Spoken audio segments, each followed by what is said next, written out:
today. There's a balloon.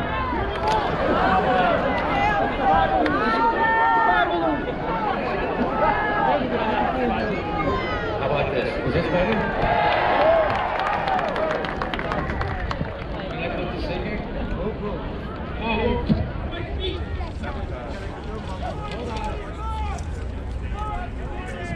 Alright, so I'll hold this. So I've been thinking of my friend Barry Crimmins.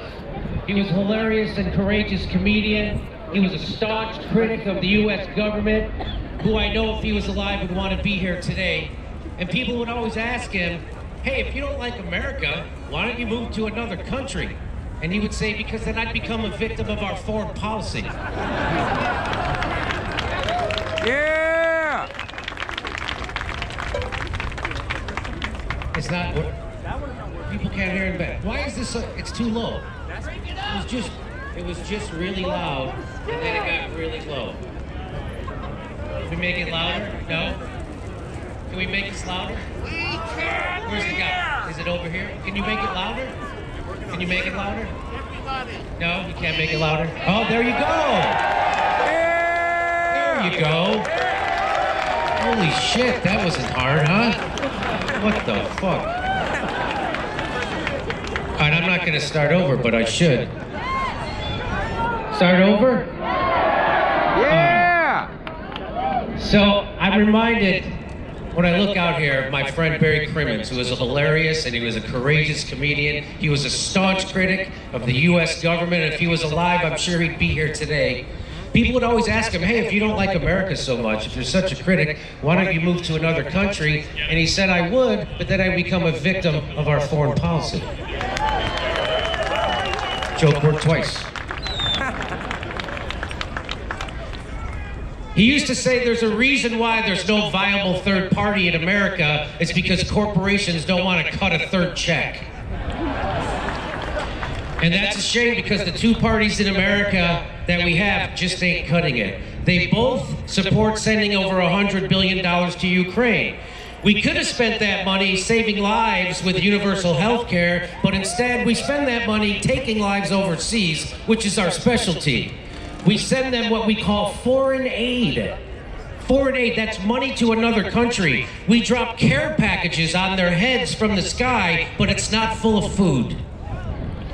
And the only money we have left over, we're gonna spend shooting down hobby balloons. Can you imagine if the Independence Day was just about balloons? I mean, the movie, right? The aliens are invading, and man, they are taking their time. At least Macy's figured out how to make a balloon look like somebody. They could attack us with Superman or something. Would Mickey Mouse's adorable ears eavesdropping on our cell phone conversations be so much worse than the NSA? I don't think so. Do you know we could end this war today through diplomacy, but our politicians want to enrich weapons manufacturers so they keep donating to them to the tune of $100 billion. Chris Hedges has called America a mafia state. Systems of governance that are seized by a tiny cabal become mafia states. The military-industrial complex and the Ukraine war represent an orgy of looting and corruption. America is the most powerful mafia that has ever existed. And the hitmen in that mafia have military pilot licenses. The difference between our government these days and the mafia in the 1940s, well, the mafia in the 1940s helped defeat the Nazis. They used longshoremen and union leaders. It's a sad day when you can't even trust the mafia anymore. Do you know what America really needs? We need to take the money out of Ukraine and give it to everybody here so we can buy a balloon and a gun. It's the only way we can settle this. We all need to be floating around shooting each other down out of the sky. Better yet, the guns shoot vaccine syringes. Yeah, that's America. Eat boosters, you motherfuckers. America is so corrupt, even our Peace Prize winners are war criminals. Barack Obama won a peace prize and he immediately ramped up the war in Afghanistan, started bombing Libya, put a hit on Osama bin Laden, dropped 26,000 bombs in Syria. And that's the thing about those peace prizes. Nobody ever tries to win a second one.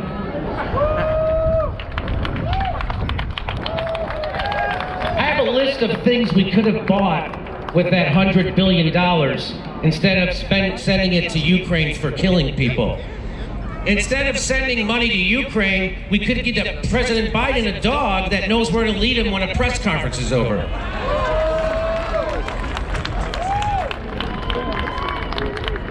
We sent enough money to Ukraine to buy everybody a tank of gas. For all the money we've given to Ukraine, do you know how many eggs we could buy? Almost a dozen. With $100 billion, you know, they could say you could end homelessness for $20 to $40 billion. We could have ended homelessness, then restart homelessness, then say we were only kidding, and then end it again.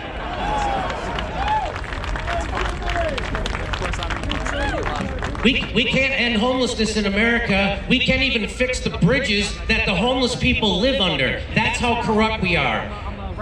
Every American for $100 billion could have had a home.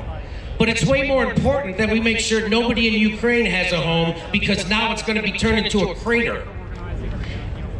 We could give every homeless person in America $160,000. Or, if we want to help Americans but still show our support for Ukraine, we could buy every homeless person in the United States 7,000 Ukraine flag fleece blankets. We could have used that $100 billion. $100 billion would have provided universal health care to all the people in Algeria, Botswana, Morocco, Rwanda, the Philippines, Sri Lanka, Thailand, Romania, Croatia, Mexico, and Peru. Oh wait, those countries already have universal health care.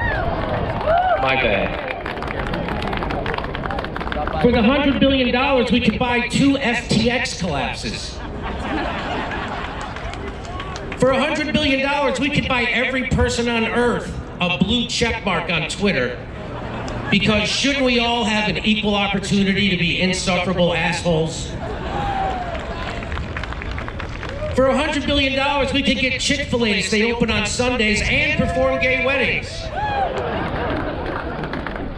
For $100 billion, we could buy an entire separate Russian invasion of Ukraine and have enough left over to pay Hunter Biden's monthly salary for the rest of his life. For $100 billion, we could break the Bank of England 3 times. We could buy every man, woman, and child in America an opportunity to pick something really nice from the Goop catalog. I know I didn't get that joke either. For $100 billion, we could have the entire cast of Shark Tank dropped into an actual Shark Tank.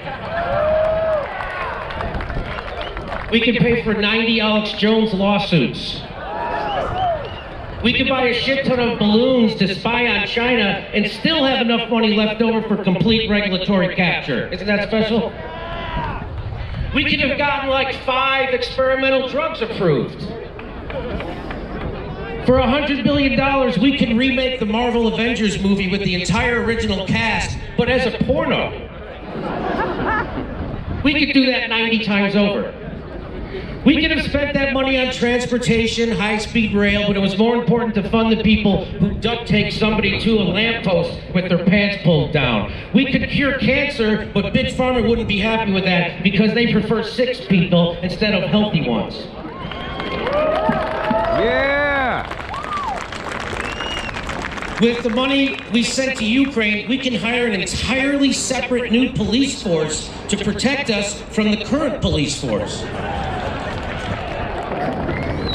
We could have funded everyone having free college instead of buying a Mount Kilimanjaro's worth of blow for Zelensky. Why are we sending that money to Nazis in Ukraine when we could be funding Nazis here in America struggling to buy eggs? Isn't that just like our government to neglect all the Nazis we have here in America? This is really a fight over nuclear war. Just across the road, there's a statue of Albert Einstein, and man, he looks depressed. He once said, if I could do it all over again, I'd be a plumber. You know why he said that? I thought it was because his toilet was always backed up. It was because the military-industrial complex used his science to kill people. They took Einstein's discovery and used it to melt the skin of Japanese civilians. Entire cities full of children and animals extinguished in less than a minute. Generations poisoned by radiation. Bombs today are much more powerful than those bombs we dropped on Hiroshima and Nagasaki. And I know there's some people who wouldn't show up to this peace rally, this anti-war rally, because of some of the speakers they didn't like on this stage. And I get what they're saying. They're saying, hey, I want to help stop a nuclear war, but not with those people. I get it. I'm the same way. My house caught on fire a couple of months ago, and when the firemen showed up, I was like, whoa, whoa, whoa. What's your views on Social Security and Medicare?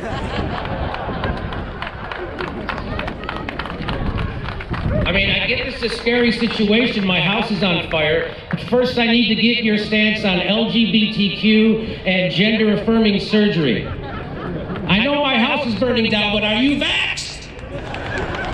I need to see proof of at least one booster. I need to know what your position is on gender-affirming surgery. What age should it start and what's your cutoff? And they're standing there looking at me like I'm fucking crazy. I guess you don't get to put out my fire then, and my house is gonna burn down. I hope you're happy. So when people give me a litmus test,